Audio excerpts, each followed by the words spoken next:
بسم الله الرحمن الرحيم. بسم الله الرحمن الرحيم. نحمده ونصلي على رسوله الكريم. أما بعد فأعوذ بالله من الشيطان الرجيم. بسم الله الرحمن الرحيم. إنا أعطيناك الكوثر فصل لربك وانحر إن شانئك هو الأبتر. صدق اللہ العظیم.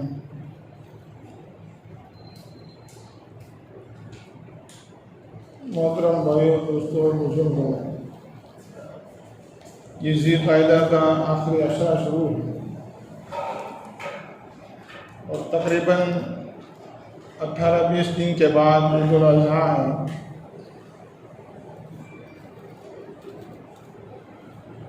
ہر سال اس عید کے موقع پر قربانی ہوتی ہے. حضرت ابراہیم علیہ السلام اور ان کے بیٹے کی یاد دہانی ہوتی ہے.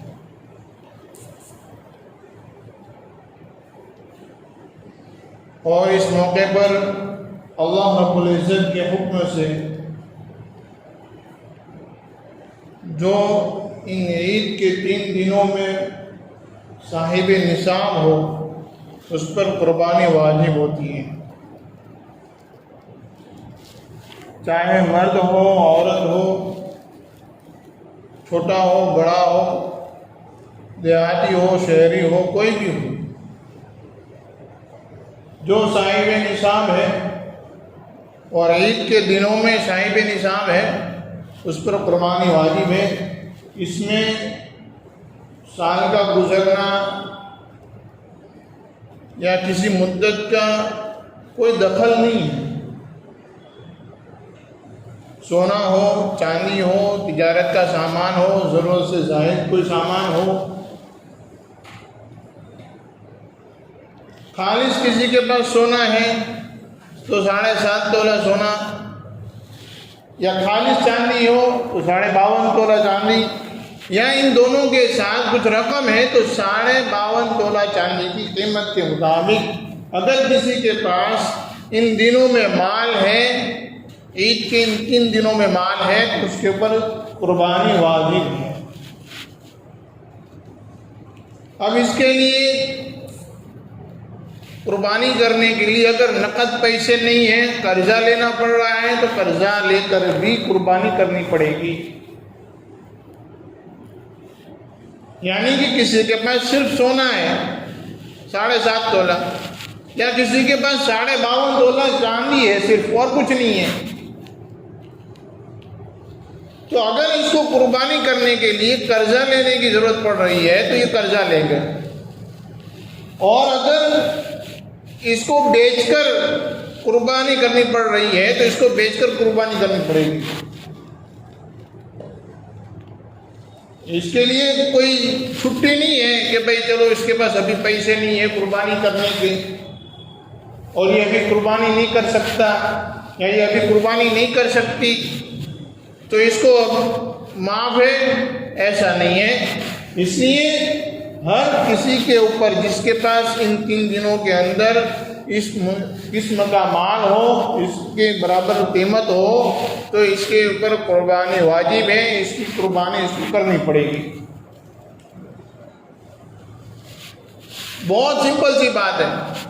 آج اس موقع پر ان حالات میں خاص کر کے عورتیں کہ ہر کسی کے پاس زیور ہوتے ہیں، مانا کہ 7.5 تولہ سونا نہیں ہوتا اکثر کے پاس، لیکن کچھ سونا ہے، کچھ چاندی ہے اور کچھ نقد پیسے ہیں، تو ان تینوں چیزوں کو جمع کرنا پڑے گا. سونا ہے کتنی قیمت کا ہے، چاندی کتنی قیمت کی ہے اور رقم کتنے پڑے ہیں، ان تینوں کی قیمت کو جمع کرنا پڑے گا اور پھر دیکھا جائے گا کہ 52.5 تولہ چاندی کی قیمت کے برابر ہو رہا ہے نہیں ہو رہا ہے.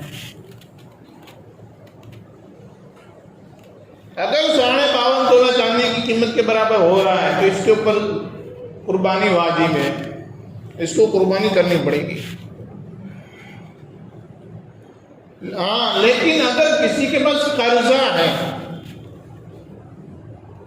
کسی کے پاس قرضہ ہے اور بغیر علماء کرام نے جن شرائط بتائے ہیں قرضوں کے کہ بھائی موت شوق کے لیے اور خالی ہوئی تجارت میں مال ڈالنے کے لیے، انویسٹمنٹ کے لیے جو قرضہ کیا جاتا ہے وہ قرضہ معاف نہیں ہے، تو یہ جو رقم جمع ہو رہی ہے اس میں قرضہ بعد ہوگا.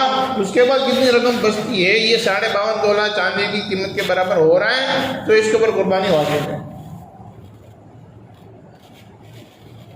تو ایک تو مسئلہ یہ ہوا کہ بھائی قربانی کس پر واجب ہے، قربانی کس کو کرنی چاہیے. اب دوسری بات جو اکثر بازاروں میں ابھی گردش کر رہی ہے، کل پرسوں میں بیٹھا ہوا تھا، ایک صاحب نے واٹس ایپ میں میسج ڈال دیا اور وہ نہ معلوم سب کے اوپر الزام لگا رہا ہے کہ یہ اس سے لکھ رہے ہیں، وہ اس سے لکھ رہے ہیں. ہم کسی کے اوپر الزام نہیں لگاتے ہیں، لیکن ہم آپ سے اس بات کی درخواست کرتے ہیں کہ قربانی کی حقیقت کیا ہے، یہ کیوں واقع کی گئی. یہ بوجھ نہیں ہے. اکثر ذاتی جو ہے قربانی کو بوجھ سمجھتے ہیں اور بوجھ سمجھ کر اس کو دوسروں کو لکھوا دیتے ہیں کہ بھائی آپ ہماری طرف سے قربانی کر دیں، بات ختم ہو گئی. سب سے افضل قربانی یہ ہے کہ آپ قربانی کے جانور کو پال پوس کر بڑا کریں، اس کی خدمت کریں اور پھر قربانی کے دنوں میں آپ اپنے ہاتھوں سے اس جانور کو اللہ کے نام پر حلال کریں، قربان کریں، اس کو ذبح کریں. یہ سب سے افضل قربانی ہے. اگر آپ اس کو پالنا نہیں کر سکتے، اس کو اپنے پاس نہیں رکھ سکتے، اس کی خدمت نہیں کر سکتے، تو کم سے کم درجے میں عید کے کچھ دن پہلے اس کو لے کر آ جائیں اور اس کی 2-5 دن 15-20 دن اس کی خدمت کر لیں.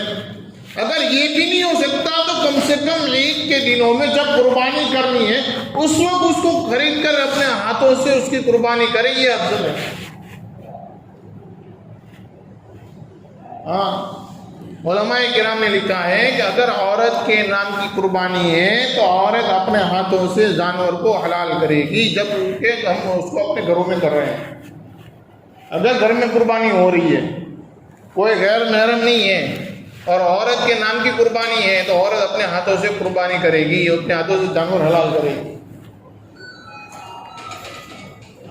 جب عورتوں کے بارے میں یہ بات ہے تو مردوں کے بارے میں تو بالکل کہیں پر بھی ہو، اگر ہمارے نام کی قربانی ہے ہم اپنے ہاتھوں سے جانور کو حلال کریں گے. اس سے کیا فائدہ ہوگا؟ اس سے فائدہ یہ ہوگا کہ کچھ ہمارے دلوں میں ہمت آئے گی. آج کم ہمتی کی پوری امت شکار بنی ہوئی ہے، کم ہمتی کی پوری امت. یہاں تک کہ اکثر ساتھی ایسے دیکھنے کو ملتے ہیں کہ قربانی ہو رہی آپ کی، کم سے کم آ کر کھڑا ہو جا. نہیں بھائی نہیں، مجھ سے دیکھا نہیں جاتا، مجھ سے خون دیکھا نہیں جاتا، مجھ سے جانور دیکھا نہیں جاتا، میں باہر کھڑا ہوں، آپ لوگ کاٹ کوٹ کے تیار کر لو، میں کھانے میں آ جاؤں گا. ارے اپنے ہاتھوں سے جانور کو حلال کرنا یہ افضل ہے. یہ نہیں ہو سکتا کم سے کم پاس جا کر کھڑا تو رہ جا، وہاں بازو میں جا کر کھڑا ہو جاؤ. اس لیے قربانی کے جو حصے لکھائے جاتے ہیں، اگر یہ جو باہر گاؤں کے جو حصے ہیں نا، دیکھو صاف لفظوں میں کہتا ہوں، پھر جو ہے نا وہ بات ایسی تو پیاز اور ویاج والی بات ہو جاتی ہے. گزشتہ سال بھی یہی ہوا تھا. میں نے یہاں بیٹھ کر کہا کچھ، وہ باہر آ کر ایک صاحب آئے، بولے آپ نے ایسی بات کری. دیکھو میں صاف لفظوں میں کہتا ہوں کہ جو 1200 روپے 1500 روپے یا 5000 والے بھی جو باہر کے حصے لکھ رہے ہیں کہ بھائی باہر گاؤں میں آپ کی قربانی ہو رہی ہے، یہ کس کے لیے ہے؟ یہ اس آدمی کے لیے ہے یا اس عورت کے لیے ہے کہ جو اپنے گھر پر یا اپنے علاقے میں اپنی نظر کے سامنے قربانی نہیں کر سکتا. اپنے علاقے میں اپنے گھروں میں اپنی نظر کے سامنے قربانی نہیں کر سکتا، اس کی کچھ مجبوریاں ہیں یا کچھ ایسے حالات بن پڑے ہیں، آپ گھر سے باہر نکل ہی نہیں سکتے، آپ گھر سے باہر ہی نہیں نکل سکتے. یہ ان لوگوں کے لیے ہے یا ان لوگوں کے لیے ہے کہ جو نفلی قربانیاں کر رہے ہیں زیادہ. کہ بھائی چلو بنگال کے علاقے میں ہے یا مہاراشٹر کے علاقے میں ہے یا گجرات کے کسی بنجر گاؤں میں ہے کہ وہاں قربانی کا انتظام کر رکھا ہے، آپ ہمیں حصہ لکھا دو، ہم وہاں تقسیم کریں گے. تو یہ ان لوگوں کے لیے ہے کہ جو اپنے یہاں پر کسی مجبوری کی وجہ سے قربانی نہیں کر سکتے، یا اس خدمت کے لیے کہ بھائی وہاں پر ان لوگوں کے پاس قربانی کا گوشت نہیں ملتا، ہمارے پاس اللہ نے مال دیا ہے، پیسہ ہے، سب کچھ ہے، ہم 2 حصے زیادہ لکھوا دیں گے، 2 حصے ہم اپنے مرحومین کے نام کے لکھوا دیں گے، اللہ کے نبی کے نام کا لکھوا دیں گے، تو وہ غریب لوگوں کو حصہ پہنچ جائے گا. ان کے لیے یہ حصے لکھے جاتے ہیں، یہ حصے ان کے لیے ہوتے ہیں. اس لیے ہم تو گزارش کرتے ہیں کہ جو حصے لکھنے والے ہیں وہ بھی اس بات کا خیال رکھیں کہ واجب قربانی ہے، کم سے کم وہ اپنے ہاتھوں سے کرو. ہاں، اس کو بوجھ نہ سمجھو، کیونکہ قربانی کا گوشت کھانا یہ عبادت ہے، اللہ کی طرف سے مہمان نوازی ہے. ہمیں معلوم ہے کہ اللہ تبارک تعالیٰ نے آپ کو اتنی وسعت دے رکھی ہے کہ آپ پورے سال بکرے کا گوشت کھاتے ہیں اور کھا رہے ہیں. یہ الگ بات ہے، اپنے امام کو نہیں پوچھتے، لیکن ہمیشہ آپ قیمہ اور قورمہ سب کھاتے ہیں. اللہ آپ کو اور ہمت دے، آپ پورے سال گوشت کھائیں، لیکن ان 3 دنوں میں آپ اللہ کے مہمان ہیں، اللہ آپ کو گوشت کھلا رہا ہے، تو اپنی قربانی کا گوشت اپنے گھروں میں داخل کرو. اپنے کچن میں اپنی قربانی کا گوشت لاؤ، اس کو پکا کر کھاؤ، یہ سنت ہے. حجۃ الوداع کے موقع پر اللہ کے نبی علیہ السلام نے 63 اونٹ کی قربانی کی، اپنے ہاتھوں سے حلال کیا ہے، اپنے ہاتھوں سے اللہ کے نبی نے 63 اونٹوں کی قربانی کی، اور ان 63 اونٹوں میں سے سب میں سے تھوڑا تھوڑا اللہ کے نبی علیہ السلام نے کھایا، کیونکہ حضور کا خوراک نہیں کم تھا، تو حضور نے سب اونٹوں میں سے تھوڑا تھوڑا گوشت اللہ کے نبی علیہ السلام نے کھایا. اس لیے ہم جو ہے اپنی قربانی کا گوشت اپنے گھروں میں داخل کریں. بہت سارے مکانات ایسے ہماری نظروں سے گزرتے ہیں کہ جو ملاقات ہوتی ہے فون آتا ہے، ارے یار مولانا کچھ گوشت کا انتظام ہو جا رہا ہے. بھائی کیوں، آپ نے قربانی نہیں کی؟ یار ہم نے تو حصے لکھا دیے، ہم نے 1200 والے حصے لکھا ہے. کتنے لکھا ہے؟ 10 لکھا ہے. ہو بہت اچھا، اللہ مبارک کرے. وہیں سے منگوا لے بھائی، وہیں سے منگوا لے کچھ. یہ تو میں نے جو کہا نا کہ بھائی جو زیادہ کرواتے ہیں، نفلی کرواتے ہیں، ان لوگوں کے لیے ہے. واجب قربانی تو ہماری نظروں کے سامنے ہونی چاہیے، اور اپنا گوشت اپنے گھروں میں داخل کرو، اپنا گوشت کھاؤ. اگر کوئی آدمی یوں کہہ رہے میں گوشت کبھی نہیں کھاتا لیکن ان 3 دنوں میں تجھے گوشت کھانا پڑے گا، یہ اللہ کی مہمان نوازی ہے. ہمارے گھر پر کوئی مہمان آئے اور ہم کھانا پکائے اور وہ کہے کہ بھائی میں آپ کے گھر کا نہیں کھاؤں گا، میں تو جو جی میں آئے گا میں باہر کے لا کر کھانا کھا لوں گا یا اپنے گھر سے پکا کر لے کر آ کر کھاؤں گا، ہمیں کیسا لگے گا؟ اللہ کی مہمان نوازی ہے، قربانی کا گوشت کھائیں. دوسری ایک اہم بات یہ ہے کہ قربانی کے گوشت کو تقسیم کرنے کے بارے میں بہت چرچے ہوتے ہیں اس کے، اور پھر اس کے جوکس بھی چلتے ہیں واٹس ایپ وغیرہ میں کہ بھائی بکرا، ہم نے ایک آدمی نے خواب میں دیکھا کہ جنت کے اندر بکرا گھوم رہا ہے لیکن اس کی ایک ٹانگ نہیں ہے. اس کو پوچھا کہاں گئے کہ فلانا صاحب حاجی صاحب کے فریج میں پڑی ہوئی ہے. یہ جوکس ہوئے. تو بھائی قربانی کے گوشت کو شروع زمانے میں جب اسلام کے اندر مسلمانوں کے حالات اچھے نہیں تھے، مالدار مسلمان بہت کم تھے، اس وقت اللہ کے نبی علیہ السلام کا یہ حکم تھا کہ بھائی قربانی کے گوشت کو جمع کر کے کوئی نہیں رکھے گا. ابھی قربانی کی ہے، شام تک تو آپ رکھ سکتے ہیں، اس کے بعد آپ کو اس گوشت کو تقسیم کر دینا ہے. آپ آج کا گوشت کل نہیں کھائیں گے. اس وقت یہ حکم تھا. جب حالات اچھے ہو گئے، مسلمانوں کے حالات بہتر ہو گئے، غریب اور امیر سب مسلمان ہونے لگے، اس کے بعد اللہ کے نبی علیہ السلام نے فرمایا جس کا جی چاہے اپنی قربانی کا گوشت جمع کر کے رکھ سکتا ہے. اللہ کے نبی علیہ السلام نے قربانی کا گوشت سکھا کر، خشک کر کے، اور اس کے بعد بھی اس کو کھایا ہے. اور اس لیے ہم آپ سے درخواست کرتے ہیں کہ بھائی آپ نے اپنی قربانی کی ہے تو آپ اپنا گوشت پورا بکرا یا پورا باڑا اپنے گھر میں رکھ سکتے ہیں، آپ کو اجازت ہے، آپ کہیں گنہگار نہیں ہیں، آپ کسی جگہ پر کوئی معذور نہیں ہے۔ ہاں اچھا یہ ہے کہ ہم نے قربانی کی ہے، ہم اپنے قربانی کے جانور کے گوشت میں سے کسی غریب کو بھی دیں، ہاں کسی غریب کو بھی دے۔ اگر کسی رشتہ دار کے وہاں قربانی ہو رہی ہے تو اس کو وہاں دینے کی کوئی ضرورت نہیں ہے۔ اب اس کے گھر پر خود قربانی ہو رہی ہے، اس کے گھر پر خود بکرا کٹا باڑا کٹا، اب ہم اس کے گھر پر 250 گرام وہ تھیلی میں 4 بوٹی ڈال کر اس کے گھر میں دینے جائیں، یہ جو ہے نا یہ بالکل قربانی کی توہین ہے۔ ہاں قربانی کی توہین ہے۔ اب یہ ایک تو بیچارے نے بڑی مشکل سے بکرا کیا ہے، اب اس میں وہ 4 بوٹی سب کی جگہ دے رہا ہے، اب 4 بوٹی میں نہ سامنے والے کو کچھ ہوگا نہ ہمارا کچھ ہوگا۔ اس لیے ان چیزوں سے پرہیز کریں، جس کے وہاں قربانی ہو رہی ہے اس کے گھر دینے کی کوئی ضرورت نہیں ہے۔ ہاں آپ نے قربانی کی ہے، آپ اپنے رشتہ داروں کو بلا کر دعوت بھی کر سکتے ہیں، الگ الگ آئٹم بنا کر بھی کھا سکتے ہیں، قربانی کے گوشت کو جمع بھی کر سکتے ہیں۔ اس لیے ان چیزوں کو جو ہے اپنی نظروں کے سامنے رکھیں، اور خاص کر کے میں دوبارہ کہتا ہوں خاص کر کے کہ جو حصے باہر لکھواتے ہیں آپ ان سے پرہیز کریں۔